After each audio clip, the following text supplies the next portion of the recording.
Global warming is the average global temperature increase above the average pre-industrial temperature, measured in degrees Celsius. The warming temperature creates physical changes to climates, like rainfall patterns, which in turn impacts humans and other species. Scientists have modeled what happens at various temperatures. Every part of a degree Celsius matters. Here is a comparison between the impacts at 1.5 degrees Celsius and 2 degrees Celsius warming. Lower risks to marine biodiversity, ecosystems and their ecological function and services at 1.5 degrees Celsius. Ice-free summers in the Arctic at least once every 100 years, versus once every 10 years. 46 million versus 49 million people impacted by sea level rise of 48 centimeters rather than 56 centimeters by the year 2100. 100% versus 170% increase in flood risk. In tropical regions, every half degree of warming will lead to consistently lower crop yields and lower nutritional content. 9% versus 28% of the world's population will be exposed to extreme heat waves at least once every 20 years. 350 million versus 410 million urban residents exposed to severe drought by the year 2100. 70% versus virtually all of the world's coral reefs are lost by the year 2100. Lower economic growth at 2 degrees Celsius than at 1.5 degrees Celsius for many countries, particularly low-income countries. 6% versus 18% of insects, 8% versus 16% of plants and 4% versus 8% of vertebrates will be affected.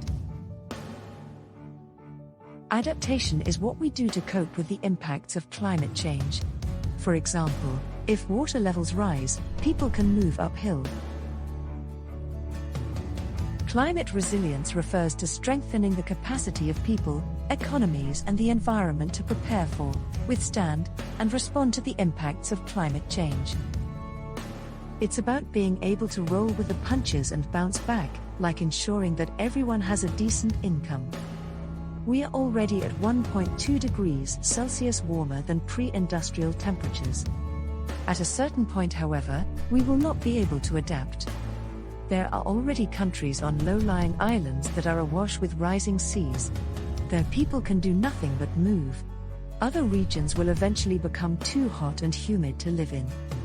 As the temperature rises, we will reach tipping points that can't be reversed. For example, we can't regain the ice that has been lost at the South and North Poles. People already burdened by poverty and oppression are suffering the harshest consequences of the climate crisis, while having the least resources to cope. Their struggle to earn a living, feed their families and create stable homes is made more difficult by the climate crisis. If you do manual labor outdoors, you are going to suffer in the heat. If you depend more directly on natural systems, you will be affected by changes to those systems. If your mental or physical health is already stressed by a poor diet, bad living conditions or overwork, you can't cope as well with more stresses and unexpected change. If you have few resources, you cannot easily move or put measures in place to deal with climate impacts. Although climate change affects everyone, it is also true that it doesn't affect everyone equally. The climate crisis is real. What are some of the impacts that you can already observe in your own country?